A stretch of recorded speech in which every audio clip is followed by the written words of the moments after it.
Welcome to another episode of Make Mental Health Matter, where I talk to guests specifically on Mondays, advocates of mental health, professionals in the mental health space, or those that live with or experience a mental health challenge. And our theme for today is Mental Health Mondays. And that's why I really bring advocates and people that can give you resources around mental health, suicide prevention, substance use, all the things really in that mental health space. If this is your first time watching, make sure you mash down the subscribe button if you happen to be watching from YouTube. If you're watching on E360 or any of the TV platforms, make sure you add this show into your favorites, your watched, whatever list, whatever it's labeled, that list, so that you don't miss another episode. Because I promise you, every single guest that I have on is just amazing, and they really give strong tools, information, and resources about the mental health space. Because as we know, the mental health space is really inundated right now. And what I ultimately am trying to do with this show is bring you the tools, information, the resources of people that you can really tap into. And you never know if this will benefit you or maybe somebody else that's in your life. So without further ado, I am going to bring up my guest for today. Sabrina, thank you so much for joining me. Thank you, Kelli. I'm excited to be here. Awesome. Well, tell the audience a little bit about yourself and what you do. Well, I am a block therapist and I teach block therapy. We can get into that, but I'm also an advocate for personal well-being, healthy relationships, and safe homes. And I provide my services for a local nonprofit here in Colorado with a safe shelter for survivors of domestic intimate partner violence, sexual assault, sex trafficking, and stalking. Their children and pets as well. So basically, I work with trauma survivors, and I'm one myself. Wow. Well, just in what you just said, there's a lot there too. And I know you said you are a survivor yourself. Would you mind sharing a little bit about your story? Yes, I was 17 years old the first time my boyfriend hit me. His mother, who knew something happened, didn't actually witness the assault, simply just told me to go home. I didn't have anyone out of shame and embarrassment to share that experience with. And I held it inside and continued to see this person. Ultimately, I ended up having his baby at the age of 19, unwed. And that OBGYN basically caused a lot of physical trauma in my lower abdomen with the C-section. And years later, I would be, after going another domestic violence situation where I was married to my perpetrator, had another child with him, so 2 children, I left that. Thankfully, I had the resources with a full-time career in human resources to get out of that situation. I didn't know advocates existed. Law enforcement showed up a few times. I was never given a victim advocate, and I was never told that the man I was married to had a permanent protection order on him from his previous relationship. Wow. So fast forward years later, remarried, no longer an abusive situation. I find myself in 2018 facing a $675,000 lawsuit from the man that I worked for. So my perpetrator moved from the bedroom to the boardroom, had all the same types of abuse. And that's the thing, physical abuse is a slice of the abuse. That relationship with the person I worked for, there was no physical, but there was emotional, psychological, financial. When I found out he wasn't paying me correctly, that's why I left. A few months later, I asked him to remove videos on his website that featured me, and he responded, his attorney responded with a laundry list of questions and for asking for contact information for vendors and whatnot. And then I received overnight via FedEx a threat, a coercion letter that said if I didn't sign this more restrictive contract, he would file a lawsuit against me. I didn't sign it because I don't take to coercion very well. And he did file.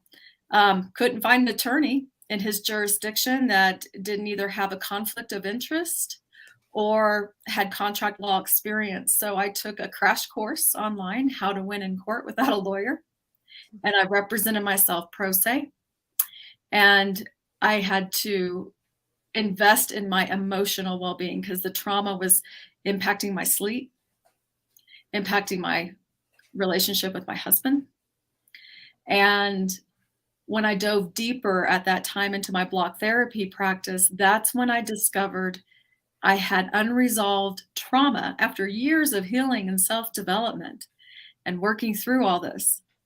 I still had the trauma in my body at a cellular level from previous domestic violence, from the OBGYN. When I was 19 years old, I could feel his judgment of me being an unwed mother. And I decided then that I needed to become a block therapy instructor so I could teach other trauma survivors how to release it. And I started volunteering for PeaceWorks, which is the nonprofit I now work for.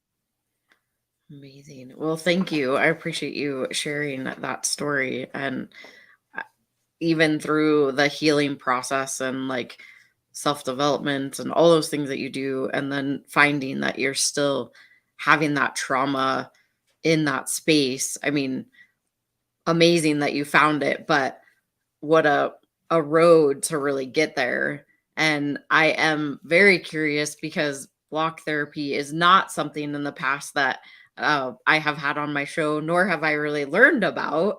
But I do know, like for me personally, I do also with my coaching business specialize in depression, anxiety, trauma, because trauma is something that we don't talk enough about, and or we don't know necessarily that we have it. Most people have some sort of traumatic experience throughout their life, but others have more than some. And so I'm curious with block therapy, can you tell me a little bit more about that? Yes, I'm happy. Deanna Hansen is the founder of Block Therapy. She's in Winnipeg, and she was actually introduced to me as a potential client. But I couldn't take, I was booking speakers at the time and I didn't have the platform, but I loved what I heard because fascia, the connective tissue that covers the entire body and touches every cell in our body, can hold on to bone to create restrictions and adhesions, but to hold us upright. Because most of us are shallow chest breathers due to stress, anxiety, or trauma. If you're in constant fight flight, you become a shallow chest breather. Combine that with improper posture. We shift our body weight when we stand. We work at desks and computers, and we have smartphones and all these devices that hold us, pull us down. And it causes the rib cage to compress the diaphragm. And so the diaphragm begins to slowly atrophy. So that we're not breathing correctly. That's the issue. So with block therapy, we use the proper diaphragmatic breath with your body weight and gravity combined with a tool called a block buddy, which is a wooden tool, looks like a yoga block. And I apologize, I don't even have one with me. I usually do, where you lie on it in different positions using your breath to bring heat so you can melt through the restrictions and adhesions that restrict blood flow and prevent proper oxygenation of your cells. So basically what I had discovered, well, actually block therapy was birthed through an anxiety attack. Deanna was having an anxiety attack. She instinctively put her fists into her belly and started breathing and calming herself down. So she started finding that beneficial and came home every day for a few weeks doing that and reduced the size and shape of her belly by doing so. So she started working with her patients. She's a certified athletic therapist and was working with her patients, started discovering that she could manipulate the fascia, and then worked with a wood maker to get the block buddy created. because it is made out of wood, because that's the closest density to bone. So it's a gentle, persuasive practice. We're not forcing anything, but our breath is the guide. And that's there's 2 rules. The first rule, breath is your guide. And the second rule, be in a position for 3 minutes. So how I use block therapy, especially if I'm working with a trauma survivor, I teach them the diaphragmatic breathing because their breath is always with them, 24/7, free of charge. When you're dealing with survivors, oftentimes resources are very limited. So with that diaphragmatic breath, they start to use that. That starts to clear out the past because we focus on that longer exhalation to get rid of the dirt and debris, including harmful and negative emotions that become trapped at that cellular level.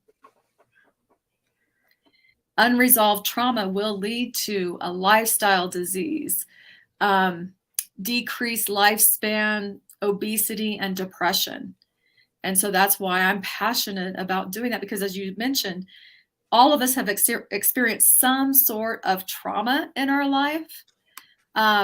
Some, unfortunately, it's compounding trauma, and it continues to go from childhood into adulthood, and it creates the cycle of abuse that continues.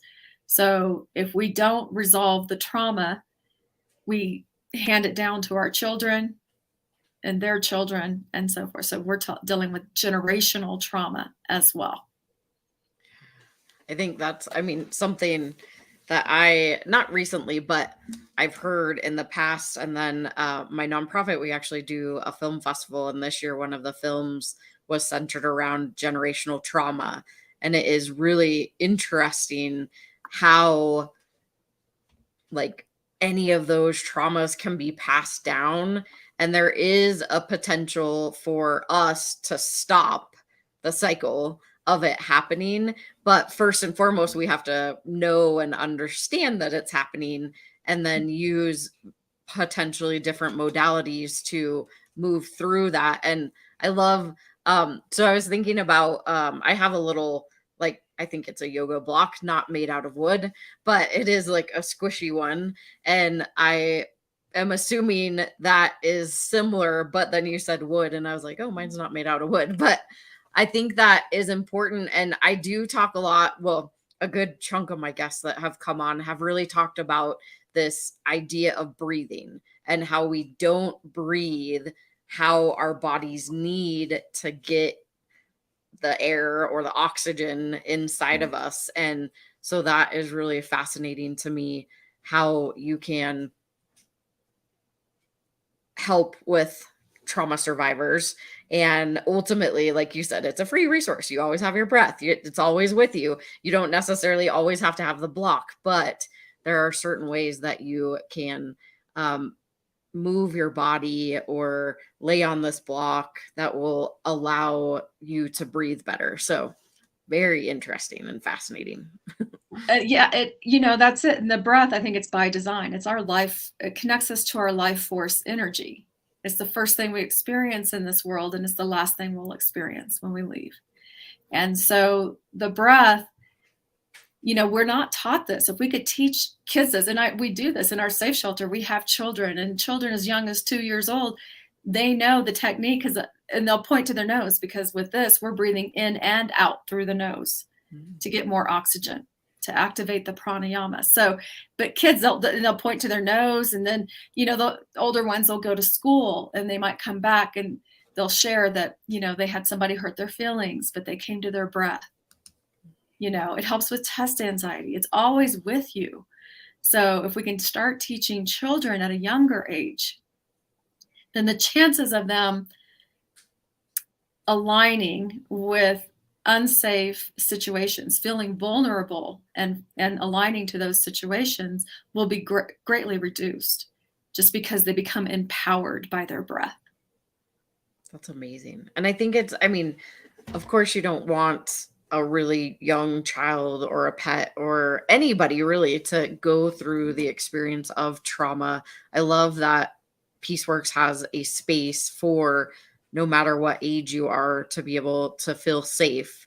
But then you're also in this group capacity teaching people how empowering and impactful breath work can be. And knowing that even the little ones know that that's something that they can always rely on, because it's, again, always with them. And I know personally, and I've talked about this on a couple other shows, is that I've been doing a lot more breath work myself, and I've learned most of them from guests that come onto my show. And my son sees me doing that too. And he's like, "Are you breathing?" And I'm like, "Yes, yes, I am." And so, I mean, even at 7, 8 years old, he's understanding the concept of how important breathing is. And translating it to them sometimes is hard when they're in that like really high state of anxiety, or if they're really upset, and asking them to breathe. But I think the best is that the modeling of the Yes. breath. And I mean, maybe they'll shift into breathing the way that you are. But I think that's just important and really cool that you are even teaching it to 2-year-olds. Well, and modeling, that's it. You're doing what you need to do then for your son, to show that there's a way to care for yourself in those stressful situations. And they do. Children absorb everything. And that's one of the things I have a hard time when we're doing a domestic abuse review committee meeting, and law enforcement might say children weren't present, but there's children that live in the house. So just because children weren't present during that particular incident doesn't mean that children haven't been victimized and impacted by what's going on in that home. And I keep saying, we're going to see these children in 10, 15 years on these reports if we don't intervene now. This is our time to help and get that mental health support. And I'm so grateful that now it's becoming the mental health support in our community and other organizations, really focusing. We have a wonderful organization, Resilience 1220, that focuses on mental health for the ages 12 to 20-year-olds. We need that support. I teach real-time resiliency for first responders and other advocates to use their breath while serving victims in order to prevent vicarious and secondary trauma that you're exposed to by serving those victims. We need, because if we don't resolve it, then we take it home and we take it out on our loved ones. And it takes an impact on our bodies. And that's why we hear about things like compassion fatigue and burnout and all these different things that happen as mental health providers as well. When you're hearing these hard stories, that's trauma. That's that vicarious secondary trauma that is impacting them. And that's why therapists often burn out and have a hard time. And we throw around self-care. Well, a lot of people don't know people think self-care, they're gonna have to carve out an hour and a half for a massage and book it and pay for it. And it's gotta be something big. Real-time resiliency, that's what we're talking about. We have to do it here and now. If we don't, we're never gonna have time for self-care, because we'll never have the clarity to be able to find that time to do it. Yeah, it's like trying to muster up all the energy. You're like, well, I got to call and get a massage, or I got to call, like you're mustering up all this energy. And then you're like, okay, now I'm just tired because I want to take care of myself. But yeah, that's an amazing point too, is that it can be really simple.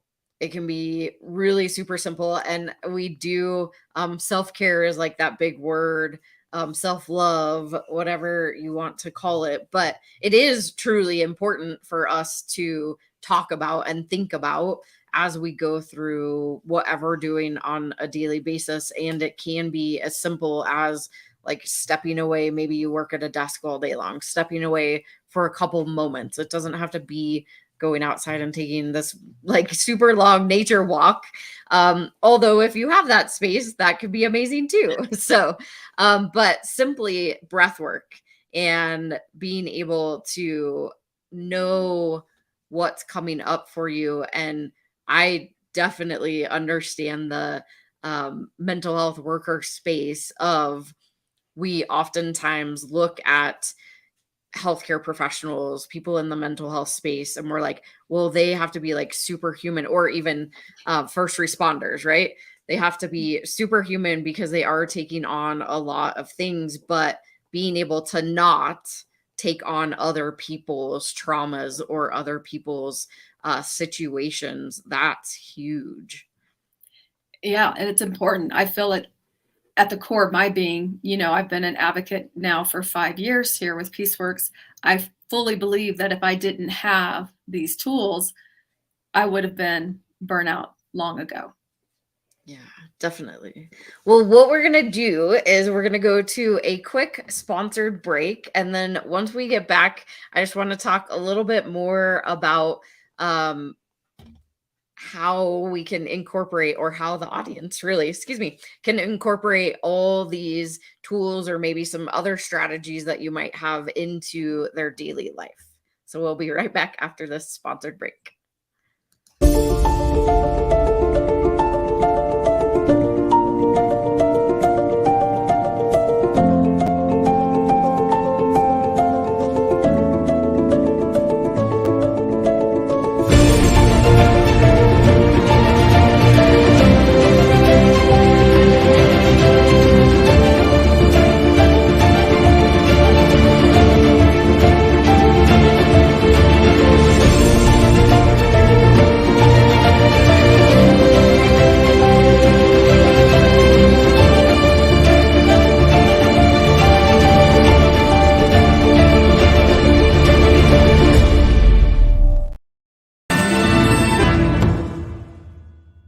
I'm Gary. And I'm Gina. And we're the hosts on Fire and Light Talk. So join us every Thursday, 11 a.m. Central Standard Time. Positive vibrations right here on E360 TV.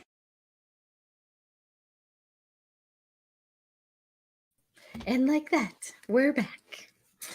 If you are just joining us, I am talking to Sabrina about her advocacy work and her block therapy work, really centered around trauma, victims of domestic violence. And we were really, before the break, talking about breath work and how it can be so impactful, even from little, very, very young age, 2-year-olds up till, because we start with our breath, and we our breath will be the very last thing that we have. So it's always something that we have with us at any point in time. And so it is one of those most powerful tools that you could really learn how to breathe properly. I know we all breathe. We can't live without breathing, but we don't necessarily fully take in the amount of oxygen that our bodies need in order to potentially move through trauma or have life. That's like the word that came to my head is like life, right? Like, how do we everybody is searching for happiness. Everybody is searching for what they can do for self-care, self-love, whatever that is. But if we start really from the basics of breath work and knowing that we're not shallow breathing up here, we're really bringing it down into our gut and getting in that full oxygen, in within your body, it can truly change a lot of things and help to not lead into dis-ease and ailments and all those things that can come up within our bodies. Hopefully that was a good summary kind of on what we shared. I know that you shared a lot more also as related to your story and the organization PeaceWorks that you work with, that you have been an advocate for the last 5 years. So I would love to learn. I am not as familiar with PeaceWorks, so I would love to learn just a little bit more about them and your role. Well, PeaceWorks was founded in 1986 we're in the mountains, about an hour southwest of downtown Denver. So we're in the foothills of Colorado. So it was founded in 86 by a local woman who started bringing survivors into her home, into a room she had in the basement. And it's just grown from there. We serve Park County primarily, which is where our safe shelter is located. It's a rural location. So it's square miles we're the only shelter within 3,200 square miles. And Park County has about 17,000 residents, so it's not a very big populace. So this is definitely a need. Our safe shelter provides services in a mountain home, and we have a large outbuilding, oversized garage where we have large dog kennels with a dog run and cat room. So domestic animals can come on site and be with their loved ones. And we also have a local woman who can, she has 40 acres and a truck and trailer. So we can get livestock, horses, llamas, you name it, offsite and to a safe place, because people stay in those unsafe situations oftentimes because of limited resources and not knowing that that support's available. And we serve their children and also the men and the LGBT community as well, because they're survivors of every gender, every sexual preference. And people with disabilities tend to even be at higher risk of abuse. So it can be very challenging. It seems like it's very far reaching, unfortunately, abuse is. And our clients range in diversity as well. But the safe shelter is part of what we provide with PeaceWorks. My baby is the community wellness program, which is available to everyone, regardless if you're a survivor of violence. And that is something that we offer in person and also via Zoom. So it's not restricted by people in Colorado or in the local area. And we offer things like restorative yoga, Drew yoga, meditative sound baths, and of course, block therapy, trauma release, and women's circles and things like that. So we really try to improve and increase the health of the community, recognizing that when we start with personal well-being, we influence healthy relationships, including the relationship we have with ourselves. And then that will influence safe homes.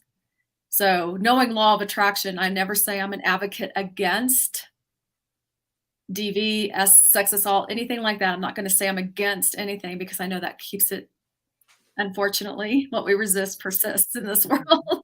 And so that's why I love that PeaceWorks. We really forward focus on what we want to see. And so raising awareness with youth, going to local high schools. We have Jana's campaign coming up here in August for campus safety and awareness, and we'll be discussing consent and healthy relationships and what that looks like.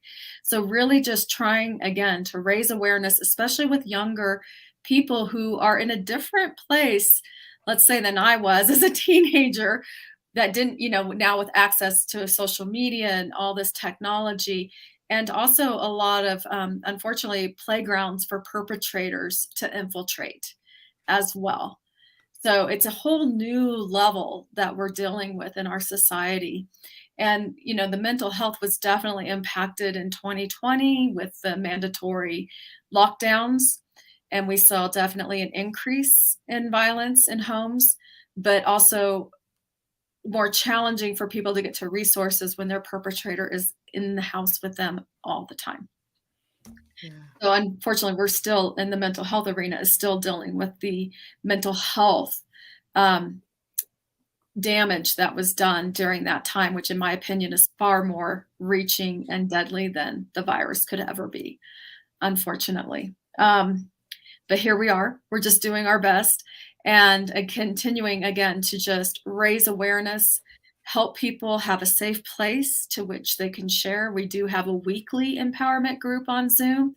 So if any of your listeners are interested in attending that, please reach out to me. It is bound by confidentiality. So once you sign that confidentiality agreement, you can participate regardless of where you are. But that is Thursdays, 6:30 p.m. Mountain Time.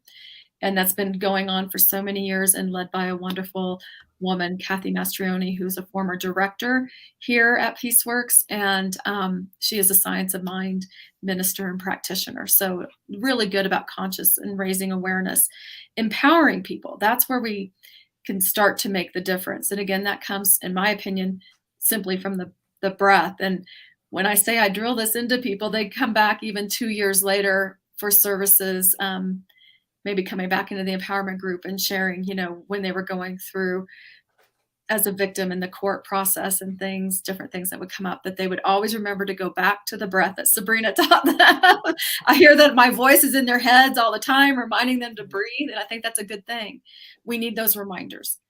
And I tell people in block therapy in a class, if the only thing you take from this class is learning to breathe correctly, that is a tool that will serve you and help you thrive for the rest of your life. Yeah.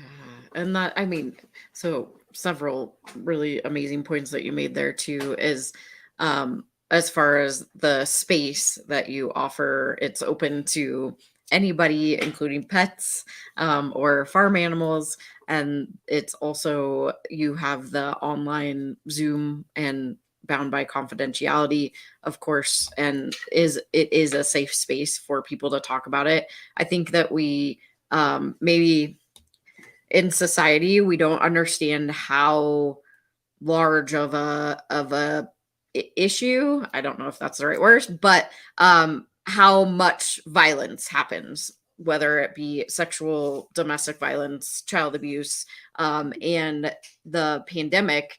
That was one thing that I kept honing in on, was like, they were saying, you're safer at home, you're safer at home. And I'm like, not everybody's safer at home. Like, some kids, like, their only escape is to go to school. Mhm. And now that's taken away.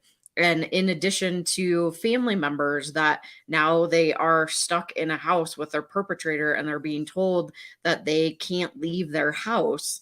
And I've had many of friends, even during that time, that reached out to me and said, I either have to go to the grocery store every single day or I'm going to kill myself. And I said, then go to the grocery store every single day if that's what you need. And they kept saying over and over, but everybody's telling me that I have to stay at home. Everybody's telling me that I have to wear this mask. And you put somebody who, whether they experience violence or they experience depression, anxiety, especially anxiety, and you put a mask over their face and you basically tell them that now they don't have a voice. Those are a lot of things that we don't talk about that very much came up and are still, like you said, coming up, because you get to this place that you're starting potentially to break down this cycle. And then all of a sudden the pandemic hits and it brings all of that stuff back up. And now we're having to work through it again. And I think these are things that people are not thinking about. They're like, whoa, we're fine. We're all going back into the world and everything's great and it's fine. But like you said, the numbers for domestic violence, sexual assault, child abuse, they all went up during the pandemic. And we're not talking about that. So that is very frustrating. And I like to bring that up just because we don't have that conversation. But what I love that you're talking about is you can be that voice in their head of breathe through this. That is something that you have control over. Even if you feel like you don't have control over anything else, you still have control over your breath. And even going through court processes, that can be just so much energy in itself. So that is incredible that you can be that voice of, if you take nothing else out of this, just breathe and breathe the right way so that it's actually helping you. And that is so important. And yes, the court process is very challenging for a victim to navigate, either criminal or then you have the civil side when you're trying to untangle from, somebody who might be labeled as narcissistic personality disorder type, if they were ever actually diagnosed. But it's a very challenging process. And so, yes, PeaceWorks is free confidential advocacy, including legal advocacy. We help people get protective orders. We help them create their victim impact statements. We do court accompaniments. We help them parenting plans, separation agreements, things, review custody paperwork. And I think there's been some legislation changed in Colorado where I believe now paralegals can start doing the civil paperwork in these cases. So I think I might go ahead and get my paralegal degree and be able to provide that service, because divorce costs are, just talk about another trauma. Yeah. And it just breaks my heart to see what's happening out there in this world. But like you said, yes, that forced pandemic, the restricted breath. I'm grateful that at PeaceWorks, we did not implement any forced mandates. We didn't put anyone into quarantine. We didn't do masks around I was like, these are trauma survivors. We cannot traumatize them again. And so we were fortunate enough to be able to manage that quite well. Never had an issue with COVID in our safe shelter while we continue to provide services throughout. That's amazing. And yeah, just the trauma of having to wear a mask and you're not breathing properly either. That's huge in itself. So I'm curious, I know, and that's amazing that you want to go get your degree to be able to offer that, because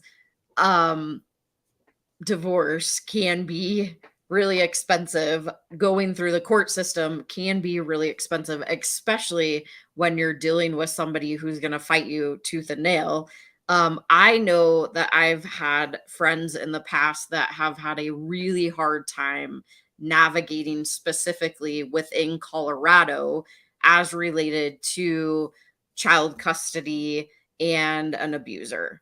And I mean, it's taken years and years and years and years to be able to even get access to their children. As the survivor, they actually place the children with the abuser versus the survivor. And the abuser happened to have more money, more availability to an attorney that was corrupt in a way. And I've heard it over and over and over. And there have been many stories where also what happened is the child is placed with the abuser and they end up murdering that child potentially because they're stuck in the court system. And I hear these things over and over. And so I'm curious if you know within, and I don't know if it's every state or if you know specifically within Colorado, like how can we help to navigate? And is that something that PeaceWorks does also? Well, we can provide legal advocacy we're not lawyers, so we can't give legal advice, but we can really help navigate the system as best as they can. But when it comes down, yes, for custody, I work with those cases where, we lack trauma-informed judges and trauma-informed attorneys. And just because if there's no physical, still in this day and age, unless if it's a battered person showing up in the courtroom, they don't see it as abuse, even though it's known, there's a power and control will that is nationally recognized that shows all the different ways of abuse, including financial, emotional, psychological, verbal, isolation, and physical, just one sliver of the abuse, and so it's hard to get your voice heard. But I think that we have to just continue to show up and re-inform people. And there's a lot of trainings coming out now for attorneys on learning to listen to your client and what is going on. It's really challenging and it's frustrating. But when statistics show that 1 in 100 people are psychopaths. So 1 out of every 100 people are psychopaths. That doesn't mean that they're serial killers, right? Just psychopathic tendencies. Now, the top 5 professions of a psychopath tends to be business executive, attorneys, celebrity media personalities, surgeons, and I forget the other one. Doesn't matter. But that, these are people around us. But when you see attorneys are on there, well, attorneys become judges. We look at law enforcement and it's a fine line to walk. But one statistic, and this was a statistic from a few years ago, I don't have a more recent one, but 1 in 4 law enforcement police officers are a domestic violence perpetrator, abuser. Now that's, again, 1 in 4, so 25%, but you're dealing with a highly underreported crime as it is. And I can tell you it's even more significantly underreported when it's somebody that's connected with military, law enforcement, any kind of government, any type of authority situation. So I feel like that's also highly underreported and not necessarily true. So somebody, a survivor, a victim is calling 911, the chances of them calling another abuser into their home is pretty high, in my opinion. And oftentimes that's why the victim is the one that gets arrested. And then that's a fun one, because legal advocacy, we have advocated for the victim to get their charges dropped and charges against the actual abuser, the predominant perpetrator, in place. That's not fun to do, especially when it's already in the DA's office. So it's a big thing to do, but it's not impossible. So if anyone's facing anything that they feel is unjust, reach out to an advocate, a confidential community-based advocate. We're different than the advocates you get from law enforcement. Victim services and law enforcement, they play a wonderful role, but they are not confidential. So anything you share with them can and may be used against you. The only thing that we are mandated reporters are child abuse and neglect. And aside from that, everything that you share is completely confidential unless if there's a release of information and you'd like us to advocate on your behalf.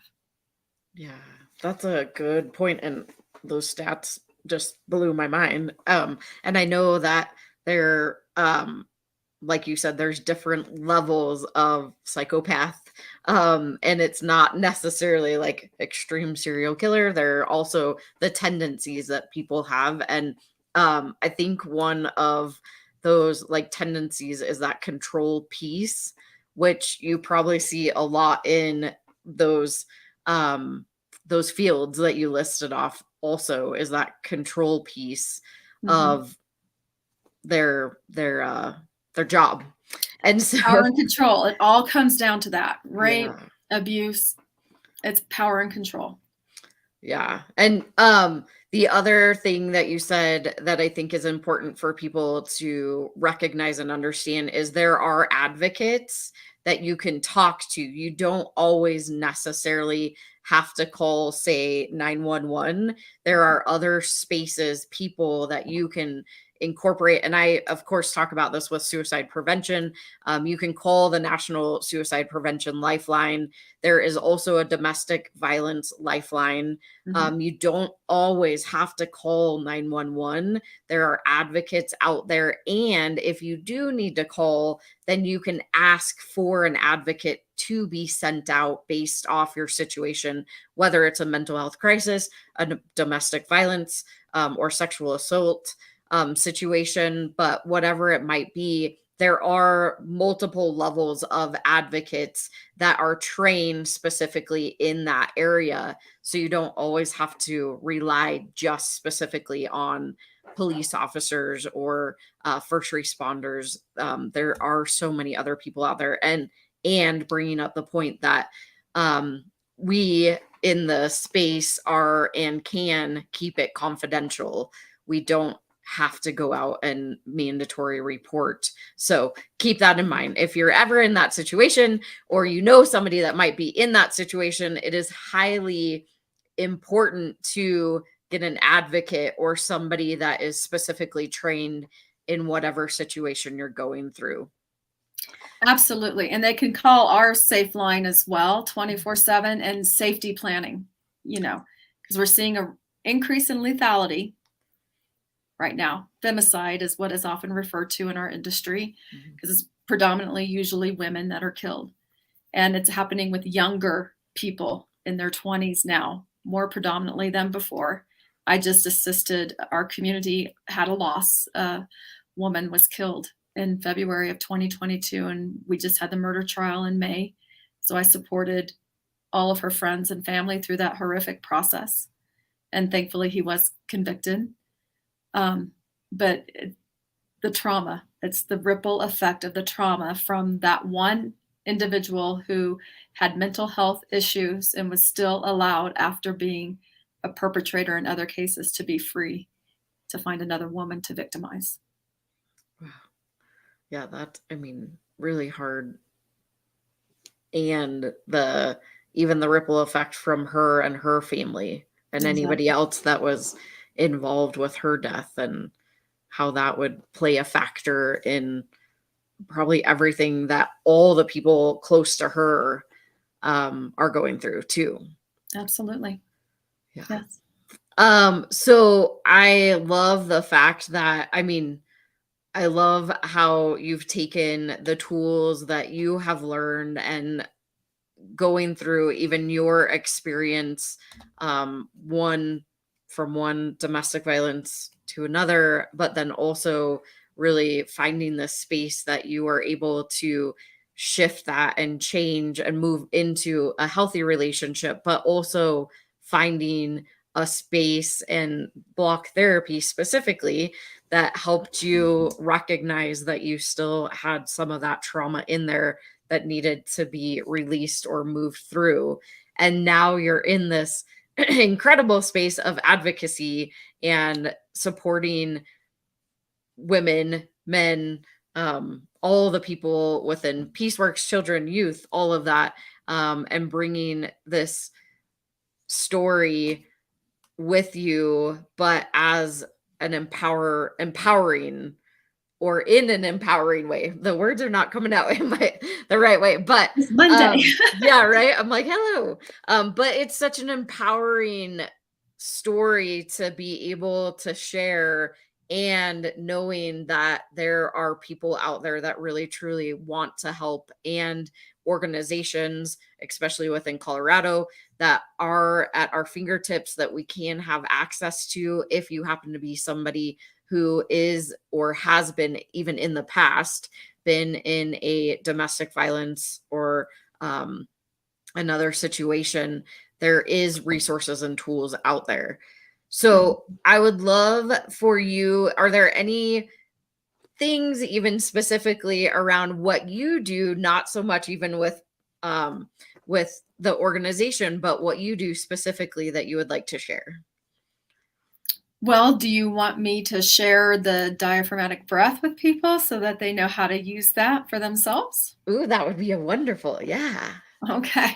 Well, because I've been doing it through this whole interview. Oh, nice. And not Cool. because you're traumatizing me, but just because I want to stay grounded and present and be able to communicate clearly. And our breath helps us with that. Oxygen helps. So I just invite you to get comfortable, feet on the ground if you're sitting, and straighten your back, and inhale slowly through your nose if you can. When you inhale through your nose, you want to expand the belly, your side ribs, and your back. So think barrel breath. Your core is expanding. And then exhale slowly through your nose, focusing on the longer exhalation, contracting everything, squeezing everything small.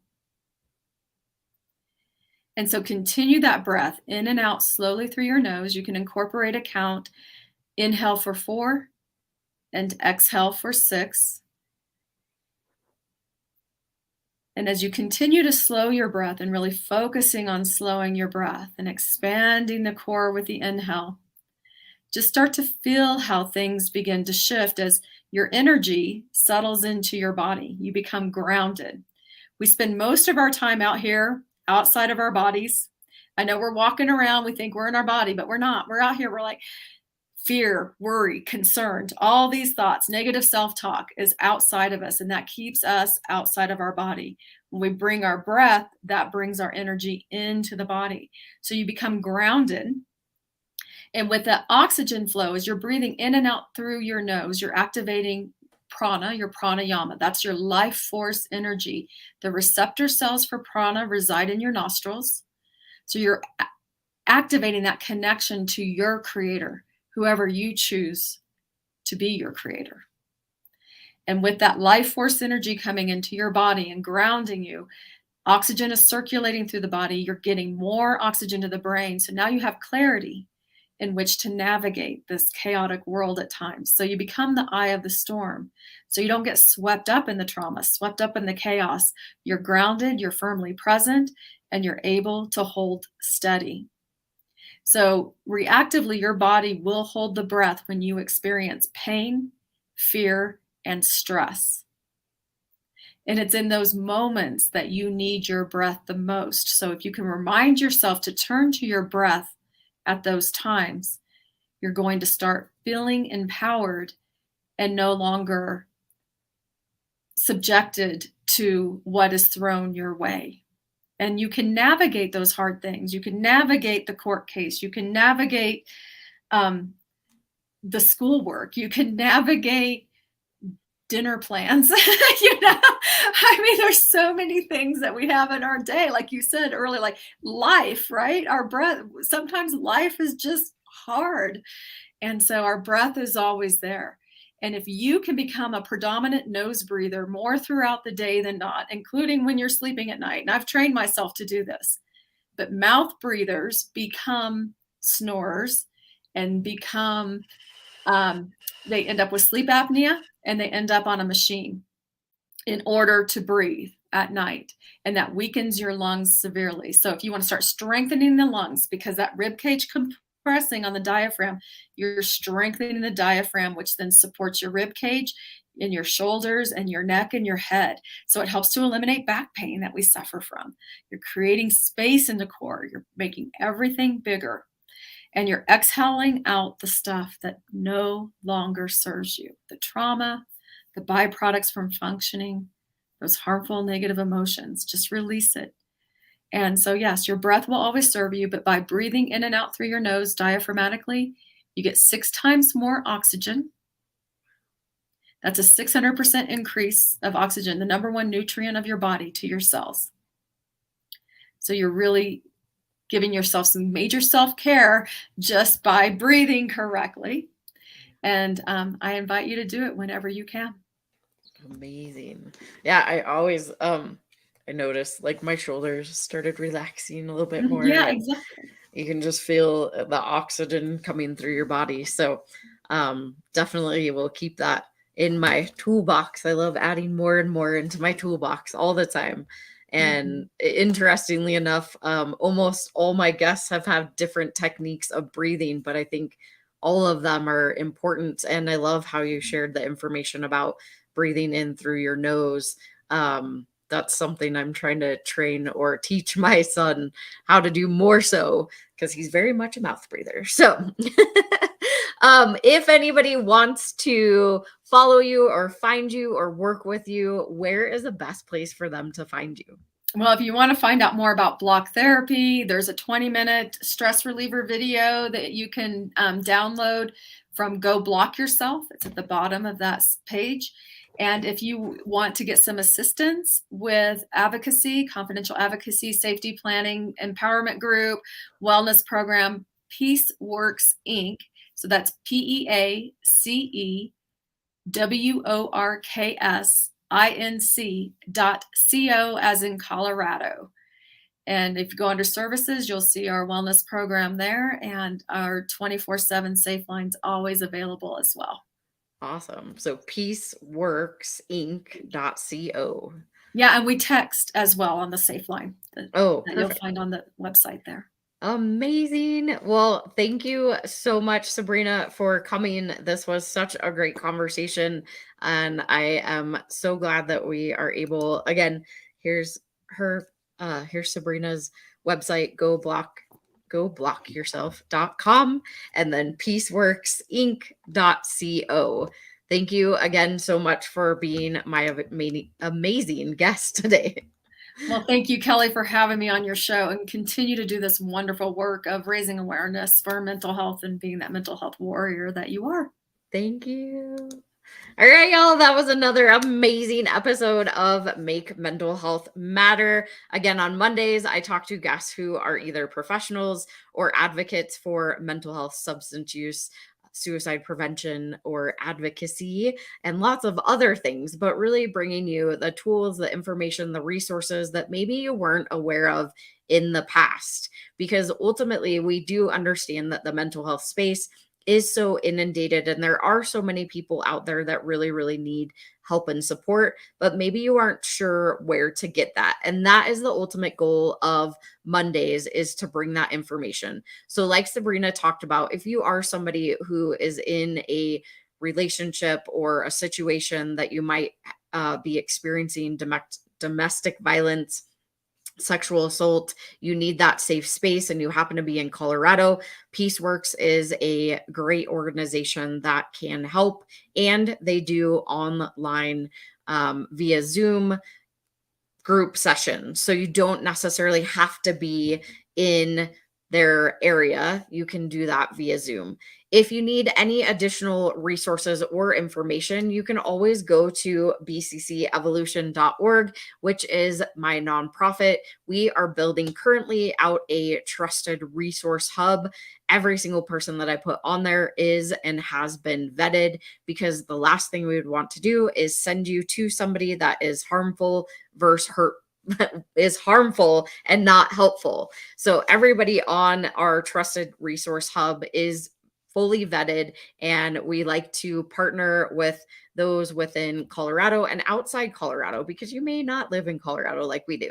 So either way, make sure that you join me back. I'll be back on this Wednesday at 7 p.m. Mountain Daylight Time, or again next Monday at 11 a.m. And for Wednesday, we do Warrior Wednesday. So bringing all the stories of those warriors. And I'm sure if you've been watching this for a while, you notice that they kind of go back and forth between both of the days, because ultimately we all have a story, and there's a reason why we do what we do.